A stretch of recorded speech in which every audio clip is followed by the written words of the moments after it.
रावण ने प्रभु शंकर जी की कृपा प्राप्त करने के लिए उत्कृष्ट उग्र तपस्या कैलाश पर्वत पर की। भगवान शंकर ने सोचा कि इनको वरदान देके भी भवितव्य में ये वरदान के कारण सफल नहीं हो पाएगा, अंत में इसका वध ही होगा, तो भगवान प्रकट ही नहीं हुए। अब रावण ने देखा कि मैंने इतनी तपस्या की और भगवान प्रकट नहीं हुए। बड़ा मन में विचार आया, तो दक्षिण में सुदूर जाके रावण ने सोचा कि मैं बहुत ही उग्र तप करूं कैलाश में, जहां कैलाश में रहते हैं कैलाश निवासी भगवान भोलेनाथ, वहां अगर वो प्रसन्न नहीं हुए तो अब मेरे तपस्या की उग्रता बढ़ानी पड़ेगी। क्या करना पड़ेगा? तपस्या की उग्रता बढ़ानी। तो दूर दक्षिण में जाके रावण ने सोचा कि मैं तपस्या बढ़ाऊं, तो बड़ा सा गड्ढा किया, उस गड्ढे में लकड़ियां डाल के अग्नि जला दी, यज्ञ करने लगा। और यज्ञ करते करते गर्मी के दिनों में, जब ग्रीष्म काल में भयंकर गर्मी हो, उस समय में चारों तरफ आग लगा ली अग्नि की, ऊपर सूर्य की अग्नि, पंचाग्नि तप करने लगे उस गर्मी में। अपने को गर्मी आते ही एसी कूलर की जरूरत पड़ती है कि अग्नि लगा के बैठेंगे? एसी कूलर की। तो रावण ने उग्र तप करने के लिए ग्रीष्म ऋतु में अग्नि जलाई। बरसात के समय में जाके खुले चबूतरे में सो जाता था, बरसात ऐसे ही गिरे और ऐसे ही बरसात में बैठा रहता था रावण। और जैसे ही बर्फ के काल आ गए, बर्फीला समय आ गया, भयंकर बर्फ गिर रहा हो, शीतकाल हो, उस समय जल के अंदर खड़ा हो जाता था। ग्रीष्म काल में अग्नि जला के तप करना, यानी गर्मी में और गर्मी बढ़ाना। बरसात के काल में पूरे शरीर को बरसात के जल से छलनी छलनी करने की कोशिश करना। शीत काल में ठंडे बर्फ के जल में जाके गर्दन तक पानी में खड़े हो जाना। ऐसी भयंकर तपस्या करके भी भगवान प्रसन्न नहीं हुए। भगवान देखें कि ये तो दुर्बुद्धि है, दुर्बुद्धि को आशीर्वाद दे भी दूंगा तो दुर्बुद्धि का देखो ध्यान रखो। आप लोग ये शिवलिंग वगैरह बना रहे हो ना, बैठे बैठे हाथ हिला के पुण्य मिल गया ऐसे मत समझना। ये शिवलिंग बनाते बनाते मन में भगवान को प्रार्थना करना, प्रभु आपकी अनेक कथाओं से हमको मालूम पड़ता है आप आपकी पूजा से भी हमारे सद्गुण को ज़्यादा पसंद करते हो, इसलिए हम में सद्गुण आए, ये कृपा करते रहना हम पर। हाथ में शिवलिंग हो न मुंह में गंदी गालियां हो, ईश्वर पसंद नहीं करेंगे। हाथ में शिवलिंग बनाने की शक्ति हो न मन में विकार आया हो, भगवान पसंद नहीं करेंगे। अगर भगवान को प्रसन्न करना हो, पूजा भक्ति के साथ साथ सदाचार और सद्गुण भी होना जरूरी है महाराज। सत्य वचन सद्गुरु भगवान नहीं होगा तो काम नहीं आएगा जी भगवान। भगवान देख रहे हैं कि इसके पास जाऊंगा ये तो वरदान मांगेगा, और वरदान दूंगा ये तो वरदान के बल से अहंकारी बन के सबको परेशान करेगा, इसके पास नहीं जाना अच्छा है। पहले जब उसने कैलाश में तपस्या की तो भी प्रभु प्रकट नहीं हुए। बाद में जब इसने ग्रीष्म ऋतु में अग्नि जला के, वर्षा ऋतु में खुले मैदान में बरसात में भीग के, शीतकाल में बर्फीले जल में गले तक खड़े होके साधना की तो भी प्रभु प्रकट नहीं हुए। लेकिन ध्यान रखो, रावण जैसे होना हमको भी जरूरी है एक बात में। किस बात में? दृढ़ता। क्या बात? दृढ़ता। ऐसी दृढ़ता आई रावण में, सोचे कि प्रभु आप नहीं प्रकट होंगे, मैं जब तक छोड़ूंगा नहीं। रावण में भी जिद्दी बराबर की थी। नील प्रबाल रुचिरम विलसत् त्रिनेत्रम पाशारुणोत्पल कपाल त्रिशूल हस्तम अर्धांबिके शमनिसं प्रविभक्तभूषं बालेन्दुबद्ध मुकुटं प्रणमामि रूपम। आपके रूप को मैं प्रणाम करता हूँ प्रभु, हर हालत में आपका दर्शन करके ही रहूँगा। प्रणमामि रूपम, आपके रूप को मैं प्रणाम करता हूँ, आपका दर्शन करके ही रहूँगा। मैं क्या करूँगा? दर्शन करके रहूँगा, आपका दर्शन मैं करके ही रहूँगा प्रभु। अब उसने सोचा यहाँ पर मेरा काम नहीं बन रहा है, श्रेष्ठ स्थान पर जाके बैठ गया और बैठ करके अग्नि कुंड जलाई। अग्निकुंड जला के सामने एक दिव्य शिवलिंग स्थापना करके शिवलिंग की उत्तम कोटि के आसन से पूजा करके पाद्य अर्घ्य आचमनीय स्नान आदि करवा के वस्त्र उत्तरीय उपविध आभरण आदि पहना के गंध अक्षत पुष्प आदि चढ़ा के भस्म चढ़ा के धूप दीप नैवेद्य फल उत्तरा पोषण आदि करा के उनको प्रसन्न करने की कोशिश किया। प्रभु यहाँ भी प्रसन्न होते नहीं दिखे। अब इसने सोचा कि प्रभु मैं तो आपको प्रसन्न करके ही रहूँगा। राक्षस जाति की सभी तपस्या का इतिहास देखोगे तो उन्होंने अपनी दृढ़ता नहीं छोड़ी। हिरण्यकश्यप देखो, हिरण्याक्ष देखो, बड़े बड़े राक्षसों की तपस्या देखोगे तो उनसे हमको एक ही चीज सीखने मिलती है, जब तक लक्ष्य पूरा नहीं हो दृढ़ता मत छोड़ो। ये राक्षसों से सीखने मिलता है, जब तक लक्ष्य पूरा नहीं हो दृढ़ता छोड़ते नहीं। हर हालत में हम हो तो क्या, अरे भाई नहीं हो रहा है चलो अभी कई लोग धंधा बदला लेते हैं, कई लोग दुकान बदला लेते हैं। कहें भाई क्या दुकान बदला लिया? नहीं महाराज उधर नुकसान हो रहा था तो हमने धंधा बदला लिया। राक्षस ऐसे नहीं है, कैसे हो जाए नुकसान, इस काम को मैं सफल करके ही रहूंगा। ये दृढ़ता राक्षसों से सीखने। एक भी राक्षस तपस्या में असफल हुआ आप इतिहास में पुराण में बता दो कहीं? नहीं गुरुदेव। सब राक्षसों ने भगवान से वरदान लिया, किसी किसी टाइप का वरदान, अलग अलग टाइप का वरदान, लेकिन राक्षसों की दृढ़ता में कमी नहीं है। ये राक्षस बलवान बन करके साधना कर रहे हैं। रावण ने सोचा मैं भी छोड़ूंगा नहीं, मेरा आराध्य भगवान भोलेनाथ को प्रसन्न करके प्रत्यक्ष उनको पाके ही रहूंगा। अब उसने सोचा ऐसे तो प्रभु को कैलाश में भी तपस्या करके ले जाने की कोशिश की, वहां भी नहीं आया। इतने सारे पंचाग्नि तप करके मैंने शरीर जला लिया, वहां भी नहीं आए। बरसात में खुले मैदान में खड़ा रहा, वहां भी नहीं आए। बर्फीले जल में अंदर खड़ा रहा तो भी प्रभु पिघले नहीं। कैसे पिघलोगे नाथ, कैसे आप आओगे? अब इसको लगा कि ऐसे तो प्रभु आते तो कभी क्या आ जाते, ऐसे कब आएंगे? तो इसने सोचा ऐसे नहीं आएंगे। अब हवन कुंड में आहुति देते देते उसको लगा कि आहुति मैं खुद का ही दे दूं तो प्रभु शायद प्रसन्न हो जाएं। इसने सोचा पंचाक्षरी मंत्र से मेरे 10 सिर है, 10 काट के आहुति दे दूं। अब उसने बड़ी सी तलवार ली अपनी हाथ में, चंद्रहास नाम का खड्ग, और खड्ग को लेकर के पहला सिर काट के ओम नमः शिवाय स्वाहा, खून गिरने लगा, गले से फुहारे उठने लगे, पहला सिर काट के डाला।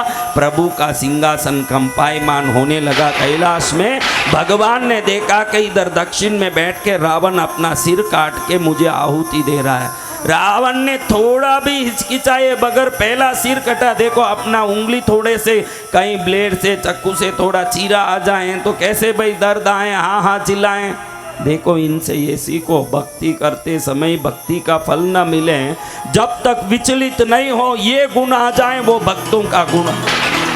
एकदम मन में संकल्प करके दूसरा सिर काटा, डाल दिया ओम नमः शिवाय स्वाहा। तीसरा सिर काटा, डाल दिया। चौथा सिर काटा, डाला। एक एक सिर काटे फुहारे की तरह खून बह रही है चारों तरफ उड़ के, बिल्कुल विचलित नहीं हुआ। 5वां सिर काट के डाल दिया कुंड में।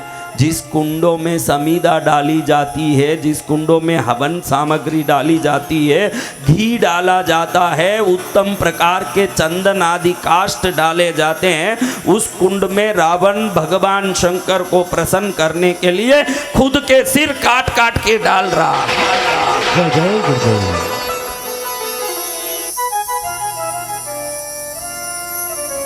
छठा सिर काटा। कितने सिर वाला है? दशानन। दशानन। हाँ, जन्म नाम दशानन था रावण का। फिर रावण कैसे पड़ा? राव यानी अट्टहास करना। भैरव शब्द ने जो भैराव है वो राव और रावण का राव संस्कृत में दोनों एक ही है। भयंकर अट्टहास करें वो भैरव। और कैलाश पर्वत में प्रभु अंगूठा दबाने से फंस जाने के कारण जो चिल्लाया वो रावण। रावण हाँ, चिल्लाना उसी को राव कहते हैं। संस्कृत में राव यानी अट्टहास करना। भैरव जी भी साधारण नहीं है।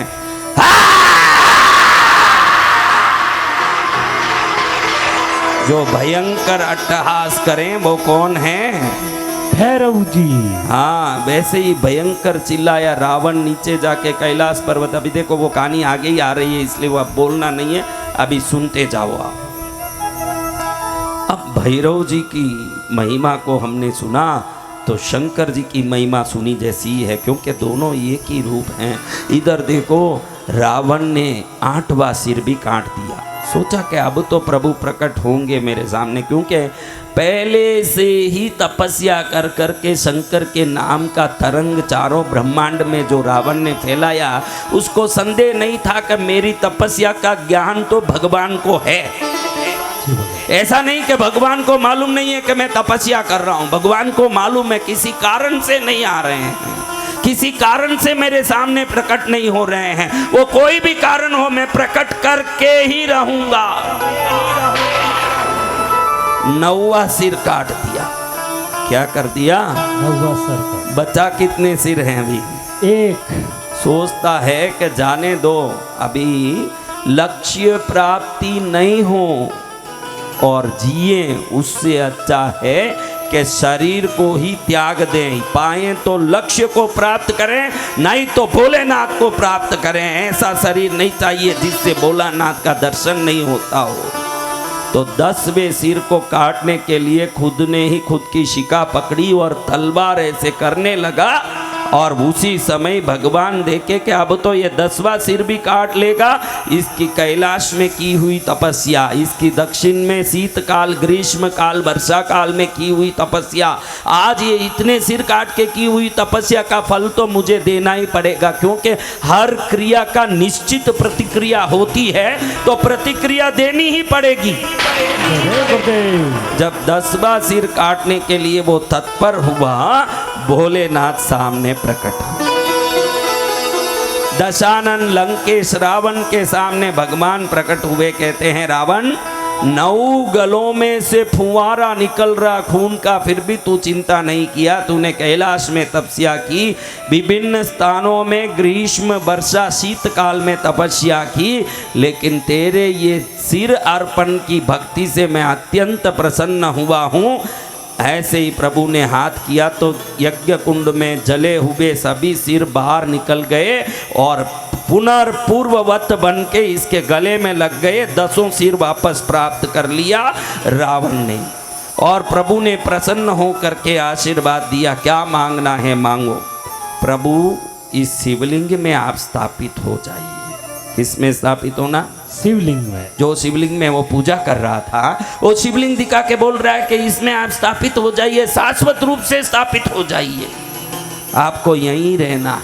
भगवान असमंजस में पड़ गए, अनमने भाव से कहा अभी यहीं बैठ जाऊंगा तो मेरा कैलाश का क्या होगा, मेरे परिवार का क्या होगा। लेकिन इसको वरदान देने के लिए राजी की है इसने, तो मैं तो वरदान देना भी पड़ेगा। तो भगवान सोचे कि ये बोल रहा है यहीं बैठ जाओ, मैं यहीं बैठ जाऊंगा तो मेरा दूसरा काम कौन करेगा। तो भगवान ने ऐसे कहा, देखो भाई मैं यहीं बैठ जाऊंगा, लेकिन तुम इसको क्या करोगे? मैं लंका ले जाऊंगा प्रभु, इसको लंका में स्थापित करूंगा। आप लंका में रहोगे, मैं निस्दिन आपकी भक्ति करूंगा। मैंने जो शिव तांडव बनाया उससे नृत्य करके आपको रिझाऊंगा, आपकी भक्ति करके मेरे जीवन को सफल करूंगा, आप इसमें प्रवेश कीजिए। भगवान ने अनमने भाव से बोला, ठीक है मैं प्रवेश करता हूँ। ध्यान रखना, लंका जाते समय रास्ते में कहीं ये शिवलिंग तू रख दिया तो मैं वहीं स्थापित हो जाऊंगा, फिर आगे नहीं जाऊंगा। फिर मुझे मत बोलना कि आप नहीं आए, मैं पहले ही वचन दे देता हूँ। ध्यान रखना कि शिवलिंग इधर उधर ना हो पाए। क्या ना हो पाए? इधर उधर ना हो पाए, नीचे ना हो पाए। अगर भूमिस्थ हो गया तो मैं वहीं स्थिर हो जाऊंगा, फिर लंका नहीं आऊंगा। भाई समझ ले, प्रभु मुझसे कौन भूमि में शिवलिंग रखवा सकता है? आप मेरे साथ हो, मुझे क्या डरना है। मैं तो प्रसन्नता से आपको लंका में स्थापित करूंगा, आपके भक्ति करके जीवन को धन्य करूंगा। वंदे बंधन तुष्ट मानसमति प्रेम प्रियम प्रेमदम पूर्णं पूर्णकरं प्रपूर्ण निखिलैश्वर्यैकवासं शिवं। सत्यं सत्यमयं त्रिसत्यविभवं सत्यप्रियं सत्यदं विष्णु ब्रह्मनुतं स्वकीय कृपयोपादाकृतिं शंकरं। भगवान ज्योति बन के शिवलिंग में प्रवेश कर गए। रावण को बड़ी प्रसन्नता हुई, भुजबल देख के प्रसन्न हो रहा है कि मेरे 10 सिर वापस प्राप्त हुए, भगवान भी मुझे प्राप्त हो गए, मेरी तपस्या सिद्ध हो गई। जय जय गुरुदेव। बड़ा प्रसन्न हो रहा है।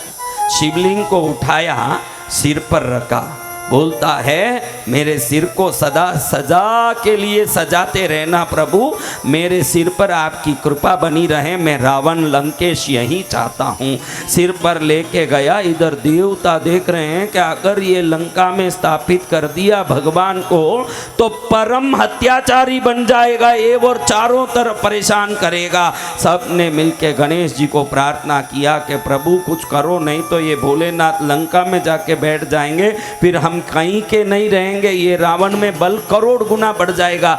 आज ये चींटी से लेके किसी भी प्राणी को नहीं छोड़ता है, कल और बल मिल गया तो संसार में हाहाकार मच जाएगा। तीनों लोग 14 भुवन पूर्ण रूप से इसकी अत्याचारों से त्राही त्राही करेगा, कुछ करो। गणेश जी छोटे बालक के रूप में हो गए और इतने में भगवान की कृपा हुई, महापराक्रमी। देखो आप एक बात सोचो, जो रावण 10,000 वर्षों तक बगैर हिले बैठ के तपस्या कर सकता हो, वो एक शिवलिंग लेके 2 घंटे में लंका नहीं पहुंच सकता? पहुंच सकता है भगवान। 10,000 वर्षों तक जो तपस्या किया, आपके जीवन में कोई विघ्न आता है तो समझ लेना किए हुए पाप कहीं ना कहीं विघ्न कर रहे हैं, ये ध्यान रखना जीवन में। नहीं तो 10,000 वर्ष तक शीतकाल में, ग्रीष्म काल में, वर्षा काल में तपस्या करने वाले रावण को आधे घंटे में पेशाब की शंका हो गई।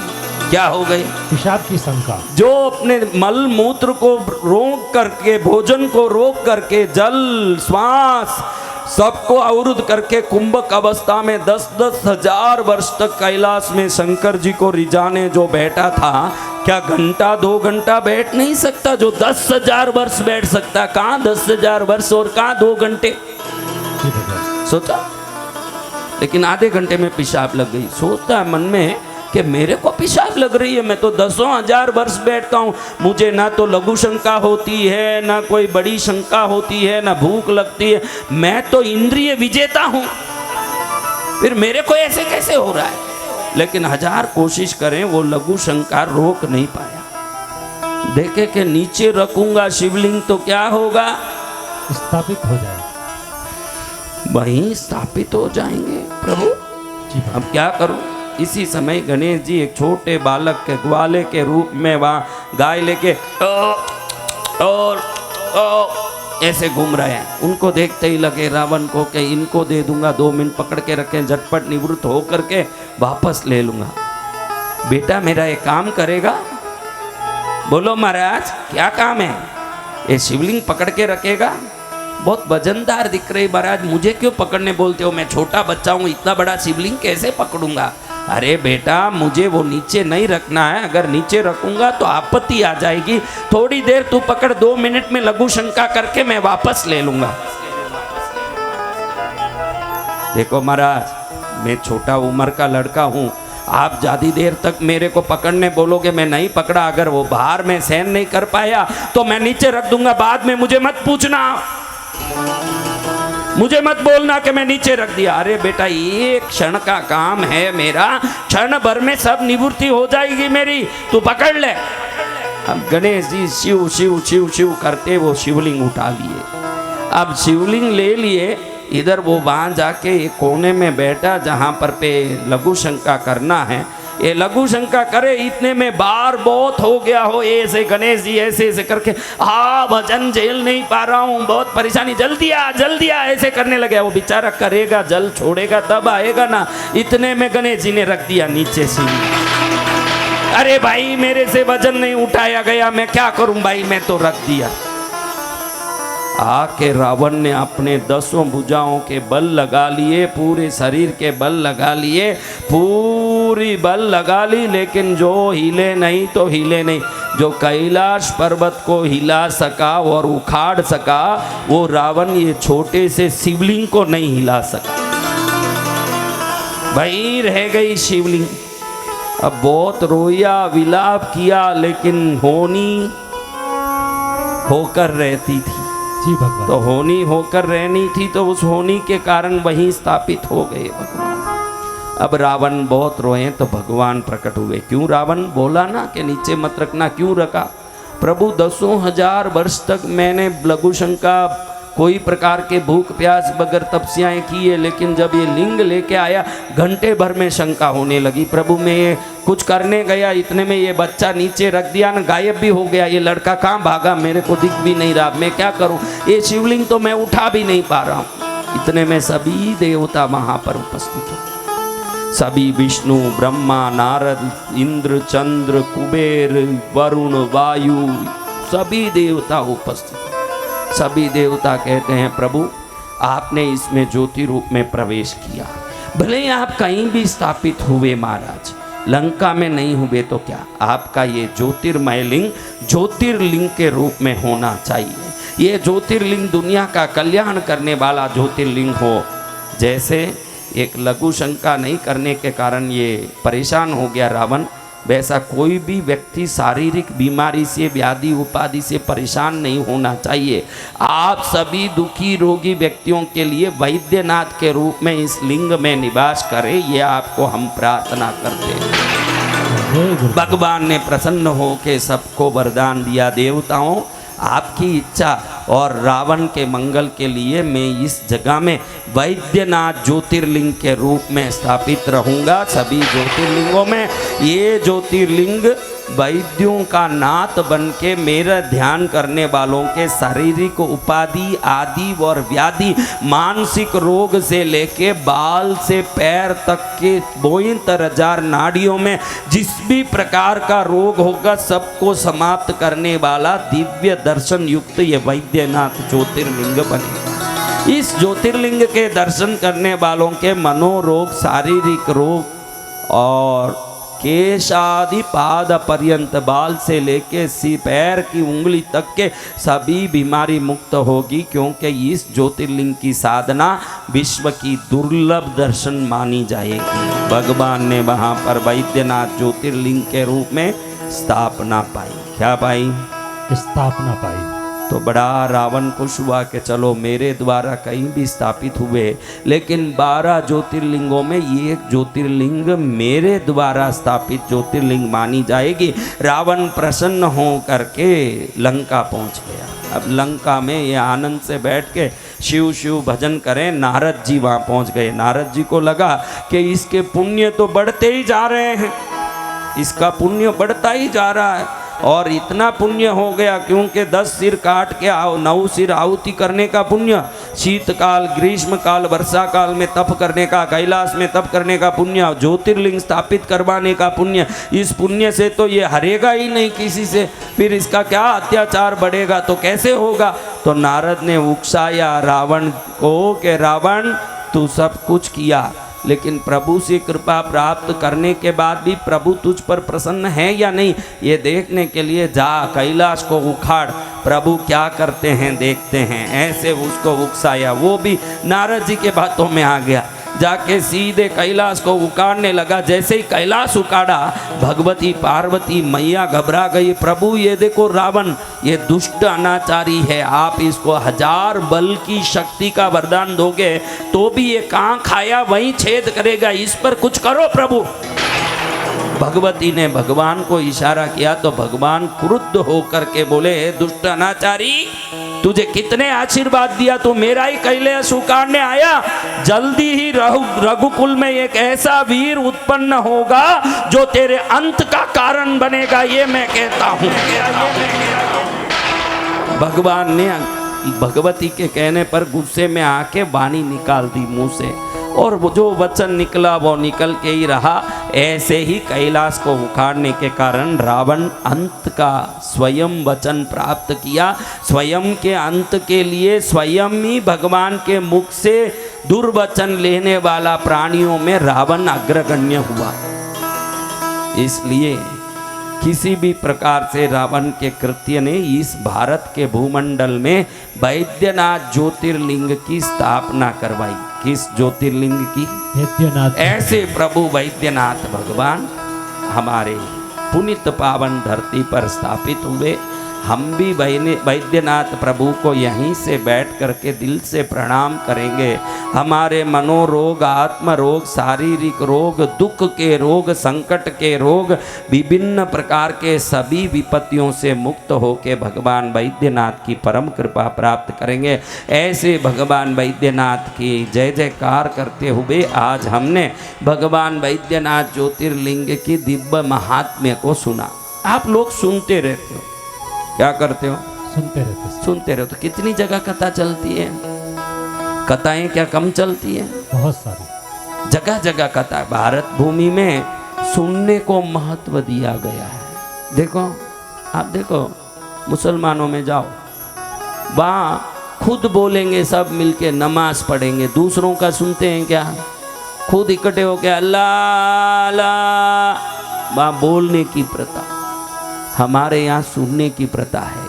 एक पंडित जी बोलते हैं, सभी श्रोता बैठ के सुनते हैं। श्रवण को महात्म्य अगर कहीं है इस ब्रह्मांड में तो भारत भूमि में ही श्रवण को महात्म्य। जय जय गुरुदेव। एक राजा था, राजा को बहुत बड़े पैमाने पर सेवा काम करने की सद्ज्ञान होने से बहुत ज्ञानी गुणी था, अच्छे से प्रजा का पालन करता। उम्र बढ़ता गया तो उसको लगा कि मैं प्रजा को देखा, कोष को देखा, राजमहल को देखा, परिवार को देखा, देश को देखा, मैंने खुद को नहीं देखा, खुद को नहीं देखा। जब वो ज्ञान की पुस्तकें पढ़ने लगा तो उसको लगा कि परीक्षित राजा 7 दिन में भगवान सुखदेव जी से ज्ञान लेके आत्मज्ञान प्राप्त कर लिया, तो मुझे भी आत्मज्ञान प्राप्त होना चाहिए। आप लोग भी सुनते हो ना? जी भगवान। मुझे भी आत्मज्ञान प्राप्त होना चाहिए। कौन सा ज्ञान महाराज? आत्मज्ञान। तो राजा ने सोचा आत्मज्ञान कैसे प्राप्त होता है? अच्छा, परीक्षित महाराजा ने सुखदेव जी से कथा सुनी, भागवत। 7 दिन में भागवत सुनने से उनको आत्मज्ञान हो गया, तो मैं भी भागवत सुनूं। किनके मन में आया? राजा के मन में आया, मैं भी भागवत सुनूं, मैं भी भागवत सुन के भागवत भक्त बनूं। मंत्री जी, कोई ऐसे भागवतकार देखिए जिनके सुनने से मेरी आत्मा को आत्मज्ञान प्राप्त हो, मैं भी उत्तम ज्ञान प्राप्त करूं। मंत्री जी ने चारों तरफ से तपास करवाया, चारों तरफ से ढूंढा तो मालूम पड़ा कि देश में ऐसे भागवतकार हैं, सकल कला निधि, सर्व वेद ज्ञान संपन्न, सर्व भागवत ज्ञानाश्रय महानिधि भागवत का। मंत्री ने आके राजा को कहा कि ऐसे भागवतकार हैं, 18 अध्याय कंठस्थ बोल सकते हैं। क्या बोल सकते हैं? 18 अध्याय। 18 अध्याय कंठस्थ बोल सकते हैं ऐसे भागवतकार। तो उन भागवतकार से कथा सुने। राजा बोला बहुत अच्छी बात है, कथाकार को बोलिए कि राजमहल में आए, जो साप्ताहिक कथा होती है उसको 2 महीने में विस्तृत रूप से धीरे धीरे बोला जाए, धीरे धीरे बोला जाए। हर दिन कथा का उनको 100 सोने की मुद्राएं दी जाएगी। कितनी? 100 सोने की मुद्रा प्रतिदिन। अब मंत्री आदमियों को भेजा कथावाचक के यहाँ और हाथ जोड़ के उन लोगों ने निवेदन किया, महाराज जी, राजा आपसे कथा सुनना चाहते हैं। राजमहल में 2 महीने के लिए आपको कथा करनी है। सुनते ही कथाकार को लगा राजा सुनेंगे मेरी कथा? अरे आज तक तो गलियों में सुना रहा था, उधर पंडालों में सुना रहा था, अब राजमहल में सुनाऊंगा। जब लौटूंगा पूरे देश में नाम होगा कि राजा को कथा सुनाए हुए हैं। किनको कथा सुनाए हैं? राजा को। राजा को कथा सुनाए हुए महाकथाकार हैं, इनकी कथा तो सुनना चाहिए। सब में उल्लास बढ़ेगा। जी भगवान। और मंत्री के आदमियों ने कथाकार को बता दिया कि राजा ने कह दिया है कि हर दिन आपकी कथा पूरी हो, उसके बाद आपको 100 स्वर्ण मुद्राओं की थैली भेंट की जाएगी। 100 स्वर्ण मुद्रा दिल में प्रसन्नता। अभी विनोद आचार्य कहीं जाएं और मन लगा के कहें कि मेरे को पेमेंट 11,000 प्रतिदिन लेना है, और सामने वाला कहें कि भैया ये बड़ा ही काम हमारे देश के यहाँ जमींदार का हो रहा है, तो आपको रोज 1 लाख रुपया दिया जाएगा। जय गुरुदेव, आनंद ही आनंद। अब देखो चेहरा, इतने दिन 30 दिन से कथा सुनी, उसमें कोई भी प्रकार से चेहरे में उस अभी तक तो 16 दांत ही दिख रहे थे, आज तक कितनी बड़ी बड़ी अच्छी बातें बताई, लेकिन जैसे ही पेमेंट रोज का 1 लाख बोला, पूरा 32 दांत ही दिखने लगे। अभी कितने दांत दिखे? आपकी कृपा से ही सब संभव है गुरुदेव, संभव है। देखो तो कथाकार को कितना आनंद आया, रोज कितना मिलेगा? 100 स्वर्ण मुद्रा। 100 स्वर्ण मुद्रा मिले, उससे बढ़िया आनंद का काम क्या है महाराज? 100 स्वर्ण मुद्रा मिलेगा।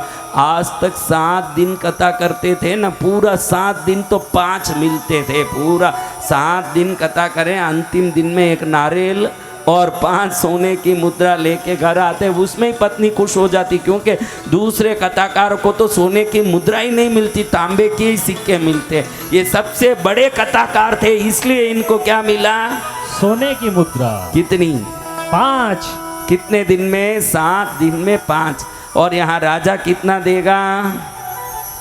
हर दिन 100 मुद्रा। अभी ये सुने, बड़े ही बढ़िया साफा पहन के, बड़ा तिलक लगा के, बढ़िया नया जिब्बा कुर्ता पहन के, पंडित जी पूरा इतर बितर शरीर पर चुपड़ के पहुंच गए राजमहल में। अब बैठ गए कथा बोलने, तो राजा बड़ा तल्लीन होके सुन रहा है, क्योंकि राजा ने अंतर मन से सुनने बुलाया। जिसको सच्ची में सुनना होगा उसका पूरा दिमाग आवाज पर टिका रहेगा। पहले दिन जैसे ही सुना, 1000 मुद्रा की थैली दी हाथ में। कथाकार घड़ी घड़ी देखें कि सच में ही 100 मुद्रा दिया है। कितना? 100 मुद्रा। सच्ची में ही 100 मुद्रा। मैं तो 1000 इसलिए बोला, आप लोग बराबर सुन रहे हो कि नहीं, टेस्टिंग कर रहा हूँ। 100 मुद्रा दे करके बराबर व्यवस्थित पंडित जी, 100 मुद्रा, 100 मुद्रा। ये 100 मुद्रा एक दिन का जो लिया, इसको लेने के लिए 20 कथा करनी पड़ती। कितनी कथा? 20 कथा। और साल में 20 कथा कर लूँ, बहुत बड़ी बात हो जाती। कहाँ कथा मिलती? एक ही दिन में मिल गई। हे लक्ष्मी माँ, हे नारायण पत्नी, तू प्रसन्न हुई तब ये सब काम मेरे हो रहे हैं। जय जय सद्गुरु भगवान। पंडित जी खुश होकर के अगले दिन कथा सुनाए, तीसरे दिन कथा सुनाए। जैसे जैसे कथा सुनाए, शाम होते ही क्या होवे? हाँ, आनंद। 100 मुद्राओं की थैली मिले। अब थैली ले लेके इधर इकट्ठा करें। राजा को 2 महीने तक कथा सुनाया। 2 महीने में 60 थैलियां मिल गई पूरी। अब वो थैलियों को घड़ी घड़ी उठाएं, घड़ी घड़ी रखें, घड़ी घड़ी उठाएं, घड़ी घड़ी देखें, कभी कभी तो हिला के देखें, कितना अच्छा आवाज आ रहा है, कितना आनंद आ रहा है, कितना। देखो, कई ऐसे नालायक लोभी लोग हैं जिनको बच्चे हंसे उस पे, उसमें कोई आनंद नहीं आवे, सिक्के छलके उसका आनंद आए। ऐसे मूर्ख भी कई दुनिया में है। जिस घर में बच्चों की खिलकारी आती हो, उसमें कितना आनंद है। उसको बच्चा से आवाज बंद कर, घर में क्या आवाज कर रहा है, घड़ी घड़ी चिल्लर को यूं उछाल उछाल के आवाज सुनेगा। ऐसे मूर्ख भी संसार में। देखो, पंडित जी भी ऐसे ही हैं भाई, पैसे के सोने के द्रव्यों को। अब राजा 2 महीना पूरा हुआ। राजा सोचे कि 2 महीने से सुना, अगर 7 दिन में परीक्षित राजा को आत्मज्ञान हो गया तो मुझे कुछ तो कहीं चिंगारी लगनी चाहिए। 2 महीने में कहीं भी फ्यूज जलते दिखा नहीं, पूरा बंद ही पड़ा है मेरा लाइट। तो क्या सुनाया इसने इतने दिन? तो एकदम अगले दिन जब पंडित जी का कथा खत्म हो गया तो वो निकलने वाले थे, राजा ने बुला के भेजा पंडित जी को। कहें, पंडित जी 2 महीने तक कथा सुनाऊं, लेकिन मेरे अंदर कोई आत्मज्ञान नहीं हुआ है। मुझे आत्मज्ञान क्यों नहीं हुआ, इसका कारण आप बताओ, वरना आपका सिर निकाल दूंगा धड़ से। अब इसने सोचा, बारे सिक्के बहुत दिए, अब मेरा गर्दन उड़ाने की बात करता है। इसलिए कहते हैं कि बड़े लोगों के पास खुश होके तो हम जाते हैं, लेकिन कब अनिष्ट होगा उसकी कोई गारंटी नहीं है। हाँ, सावधान रहना। तो अब ये सोचे कि मुझे कल तक समय दीजिए महाराज, मैं कल बताऊंगा कि आपको आत्मज्ञान क्यों नहीं हुआ। अब क्या बताएं भाई, हमने तो अच्छे से जो दुनिया में कथा सुना रहे हैं वैसे इनको कथा सुनाई जैसे सबको सुनाते हैं। अब इसको ज्ञान हुआ नहीं हुआ ये जाने राम जाने, मैं उसका क्या जवाब दूं। लेकिन मेरे ऊपर आके पड़ गया। अब घर आके पंडित जी बैठे, पूरे शरीर में पसीना पसीना। बेटी आई छोटी सी 8 साल की, पानी लेके आई, ठंडा पानी पीते पिता को घबराए हुए देखे बेटी पूछे प्रभु क्या हुआ। बेटा, राजा ने बोला कल मेरा गर्दन से सिर अलग निकाल देगा। क्यों पिताजी क्या हुआ? 2 महीना कथा सुनाया, अरे उसने बराबर समझा नहीं होगा या समझी नहीं होगी कुछ बात, तो मेरे को बोलता है कि भाई मुझे आत्मज्ञान क्यों नहीं हुआ, कारण बताओ, नहीं तो मैं सिर कलम कर दूंगा। अरे उसको बुद्धि नहीं आई तो मैं क्या करूं, मैं क्या बोलूं? मैंने कल तक का समय लिया कि कल बताऊंगा कारण। वो बोल रहा है कि अगर कल आपका कारण तृप्त नहीं किया मुझे तो मैं आपका सिर उड़ा दूंगा। अब मैं क्या करूं? बेटी बोली मैं जवाब दे दूंगी पिताजी, आप चिंता मत करो। तू जवाब देगी? 8 साल की बच्ची, तू क्या जवाब देगी? मैं ही जवाब नहीं दे पाया, गुपचुप आ गया। तू क्या जवाब देगी? तूने कथा समझा नहीं कभी, भागवत सुना नहीं कभी, तू क्या जवाब देगी? पिताजी ये मेरी जिम्मेदारी है, कल मैं जवाब दे दूंगी राज दरबार में, आप चिंता मत करो। अब बेटी बहुत जिद्दी करे, उसको कितना ही समझाए वो समझी नहीं। अगले दिन मन मार के पंडित जी बेटी को लेके राज दरबार में पहुंच गए। बेटी राजा को प्रणाम की, प्रणाम करके बोलती है राजन, आपको मेरे पिताजी के भागवत से ज्ञान क्यों नहीं हुआ ये समझना, इतना ही है ना? तो आप सबको ये दरबार से बाहर निकालो, सिर्फ आप और मैं 2 ही होना चाहिए। एक आदमी को पास रखिए, सिपाही को। अब इसकी बातें सुन के राजा एकदम अवाक रह गया कि वाह, इतनी सी बच्ची और हरी मिर्च की तरह तीखी दिख रही है वाह। तो राजा ने सबको बाहर निकाला, एक सिपाही को रखा। देखो राजन, अब मैं जो बोलूँ वो आपको करना पड़ेगा, तभी आपके सवाल का आपको जवाब मिलेगा। ठीक है, क्या करना बेटा? करेंगे। देखो ये 2 खंबे हैं राजन, इस सिपाही को बोलो कि एक खंबे में आपको बांध दें और एक खंबे में मुझे बांध दें। क्या करें? एक खंबे में आपको बांध दें, एक खंबे में मुझे बांध दें, फिर सिपाही को भी बाहर निकाल दीजिए। खंबे में बांधे? आपको जवाब चाहिए क्या? जवाब तो चाहिए। आपको आत्मज्ञान क्यों नहीं हुआ उसका कारण चाहिए क्या? कारण तो चाहिए। फिर खंबे में बंदी, गुपचुप खंबे में बंदी। वारी लड़की वाह, बड़ी होशियार दिख रही है। राजा भी खंबे में बंद गया, बच्ची भी खंबे में बंद गई, सिपाही को भी बाहर भेज दिया। अब कोई नहीं उस जगह में, कोई नहीं रहा। अब बच्ची कहती है राजन मेरा बंधन खोलिए। राजा बोले तेरा बंधन खोलूं? मैं ही बंधा हुआ हूं, मैं तेरा बंधन कैसे खोलूं भाई? अच्छा मैं आपका बंधन खोलूं? अरे तुम कैसे मेरे बंधन खोलेगी? तू भी बंधी हुई है, मैं भी बंधा हुआ हूं।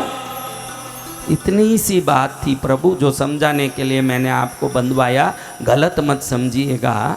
एक बंधा हुआ व्यक्ति दूसरे का बंधन कैसे खोल सकता है? मेरा बाप बड़े बड़े भागवत करता है लेकिन खुद ही धन के लोभ में बंधा हुआ है। वो तो सुखदेव राजा, सुखदेव महाराज थे जो परीक्षित को ज्ञान दिए, वो बंधनों से मुक्त आत्मज्ञानी थे, उनको कोई बंधन नहीं था। इसलिए उन्होंने जब ज्ञान दिया तो 7 ही दिन में परीक्षित को ज्ञान हो गया, क्योंकि वो बंधन मुक्त थे। ये खुद ही बंधा हुआ मेरा बाप ही, इससे आप कितनी भी ज्ञान लोगे तो कहाँ से आपका बंधन खुलेगा? वो पैसे के लोभ में मेरा बाप आपको ज्ञान दे रहा था, आप भी पैसा दे दे के सुन रहे थे। 100 सिक्का दे दूंगा तो मुझे बड़े बड़े ज्ञान मिल जाएंगे, आपने भी सोचा। आपकी भी गलती थी। ये जो आत्मज्ञान है ये कोई सोने के सिक्के दे के नहीं खरीदे जा सकते, आत्म विचार करके ही आत्मज्ञान प्राप्त होता है।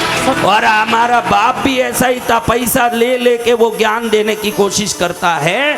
पैसा लेके कोई ज्ञान नहीं दिया जा सकता, ज्ञान तो आत्मा से आत्मा के लिए निकले, वही ज्ञान सच्चा ज्ञान है। आज जो ये मंडपों में कथा सुनते हैं, मैं कई बार देखता हूँ कि कथाकार आता है, कथा सुनता है, 11,000 लाख 11 लाख 5 लाख लेके जाता है और उसके शब्दों पर हम खुश होते हैं कि कैसे पंडित जी ने कथा सुनाई, कैसे पंडित जी ने। आपको कथा सुननी हो तो प्रार्थना करता हूँ उनसे कथा सुनो जो कथा सुनाने एक पैसा भी लेते नहीं हो, जो पैसा लेके खुद कथा सुनाए, जो खुद बंधा हुआ हो, वो आपके बंधन को मुक्त करेगा नहीं गुरुदेव, वो आपके बंधन को मुक्त करेगा। जो कथावाचक पैसा ले लेके ज्ञान दे रहे हैं, ज्ञान तो आत्मज्ञानी संतों से लीजिए, ज्ञान तो उनसे लीजिए जिनसे लेने से, क्योंकि हमको सुंदर शब्द, सजाए हुए शब्दों की श्रृंखला अच्छी लगती है, उसको हम वायरल भी करते हैं, कितने सुंदर बोलते हैं, लेकिन वो कितना भी सुंदर बोल लें उसके पीछे उसके अर्थ का लोभ छुपा हुआ है। और कोई व्यक्ति बहुत सादगी भरा सरल शब्दों में भी बोले, हमको पसंद भी नहीं आए, लेकिन वो बोलने वाला त्यागी महात्मा होगा तो वो शब्दों का तरंग आपके आत्मा को झकझोर के आप में ज्ञान प्रकट कर देगा। इसलिए शब्द कितने अच्छे हैं ये मत देखिए, त्यागी कितना अच्छा है ये देखिए जीवन में, कि मेरे शब्द कितने अच्छे हैं। बहुत ठाट पाट से बोल रहे हैं भाई, बहुत जोरदार शब्द को सजा के बोल रहे हैं। यहाँ शब्दों की सजावट नहीं, त्याग का बल सामने वालों में ज्ञान प्रकट करता है, शब्दों का सजावट नहीं कर सकता। जहाँ त्याग का बल होगा वहाँ सुनने वालों के आत्मा में उन बातों के प्रति जिज्ञासा और मुक्त होने की इच्छा प्रकट होगी, उसके बगैर वो प्रकट होने वाली नहीं है। इसलिए जब भी सुनो, जो खुद खंबे में बंधा हुआ है या नहीं है, ये बात को अच्छे से समझ के सुनोगे तो आप भी बंधन से, क्योंकि अगर वो खंबे में खुद बंधा हुआ नहीं है तो बंधे हुए को खोल तो सकेगा, क्योंकि उसके दोनों हाथ मुक्त है खोलने के लिए। जो खुद बंधा है वो दूसरे को क्या खोलेगा महाराज? नहीं गुरुदेव। इसलिए ज्ञान लेना हो तो त्यागी संतों से। भारत संतों के लिए कोई कमी नहीं है, भारत में हजारों संत महंत मंडलेश्वर महामंडलेश्वर भरे पड़े हैं जो परम ज्ञानी हैं, और उनके ज्ञान का थोड़ा भी अमृत रस हमको मिल जाए तो वह अमृत से हम भी अमर हो सकते हैं। इतने हजारों संत महापुरुषों से ये भारत भरा हुआ है। ऐसे उत्तम कोटि के संतों को ढूंढ के पकड़ो और उनसे दो शब्द भी सुनोगे तो वो दो ही शब्द आपके मुक्ति के कारण बन जाएंगे, आपका मंगल हो जाएगा। इसलिए कैसा सुनूं, आज आपका दिमाग ये लगा रहता है कि मैं कैसा सुनूं। शास्त्र कहता है कि कैसा सुनूं नहीं, किससे सुनूं, इस पर ध्यान रखो। कैसा सुनूं नहीं, किससे सुनूं, किससे सुनूं ताकि मेरा उद्धार हो जाए, किससे सुनूं ताकि मेरा मंगल हो जाए। उनसे सुनूं जिन्होंने इस शब्दों का पैसा नहीं बनाया है, इन शब्दों को व्यापार नहीं बनाया है। जिन्होंने ये शब्दों को व्यापार नहीं बनाया होगा, उनके शब्द आपके आत्मा के सभी परतों को खोल के आपको शुद्ध और सिद्ध कर देगा, आपका मंगल हो जाएगा। क्या होगा? मंगल होगा सदगुरु भगवान। बोलिए बंधन मुक्त करने वाले सदगुरु भगवान राष्ट्रीय संत श्री बसंत विजय जी महाराजा की।